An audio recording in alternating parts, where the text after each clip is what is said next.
Tonight, a tribute to Patrick Henry High School student Isaiah Robinson. The girls basketball team wearing a shirt in his honor during warm-ups for their game tonight. The 18-year-old was shot and killed Friday night in Blacksburg. And for the first time tonight since the heartbreaking death of her son, Robinson's mother is speaking out. She spoke with WFXR News' Jermaine Farrell. Jermaine, I understand Isaiah's mom told you that he was on the right path in his life, and she didn't even see this coming. Well, Kathleen, Andrea White was proud of the turnaround in her son's life. He was a playful troublemaker with family and friends, but when he got to Patrick Henry High School, all that changed as he became a leader of the Patriots football team. He was on the road to a college career, getting ready to go to Lackawanna College. That's a 2-year school in Pennsylvania to play football. All those plans changed last weekend. It's something no parent ever expects to go through, not being able to speak or hug your child. But that's the heartbreaking situation for Isaiah Robinson's mother, Andrea White. She says he went down to Blacksburg, as he'd done in the past, to hang out with his buddies. But she never expected that goodbye to be the last. When I dropped him off at my mother's house because I was on my way to work, and he said, "Love you, Mom." I said, "Love you too." And whenever he went out, I always told him to behave himself, don't get in no trouble.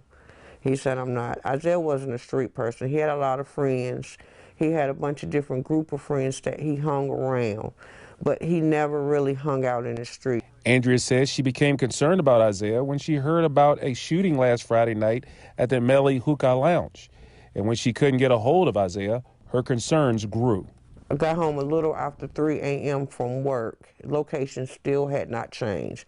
Still, no response from Isaiah. I said, well, maybe during that, he might have got in a scuffle or something and dropped his phone. In my mind, I'm thinking that he dropped his phone. So I immediately, me and my boyfriend, drove to Blacksburg, not knowing what was going on. I pulls up, get out the car, they had the streets blocked off, police out there, and it's just immediately my body just starts shaking. I couldn't even hold my phone to show the detective a picture of Isaiah because, I told him I was there because that's where the location of my son's phone was, and I was looking for his phone. Police officers told Andrea to meet them over at the police station. They started to ask her questions, but in her mind, Andrea thought Isaiah might have gotten into trouble. Sadly, that wasn't the case.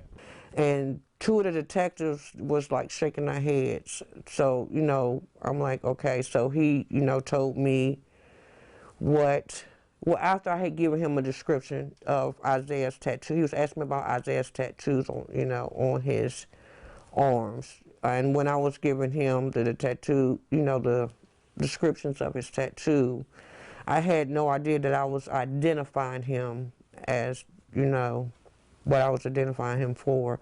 And then, he told me about how many people got shot, and then he told me that Isaiah was the one that didn't make it. Andrea says police haven't given her any details about what happened to Isaiah, which makes his death even harder. In fact, she has yet to see her son. Andrea says her son's body is still with the medical examiner's office. And another more painful part of the situation, Andrea says, is the misinformation coming out about her son through social media and other sources. As a mother, it's hurtful. I want to lash out, but, now it's not the time for that. So, but people are going to talk, they're going to say what they want to say, whether it's the truth or not. I mean, I know the truth, so as long as I know, that's all that matters. Andrea is thankful for the outpouring of support for her family and Isaiah.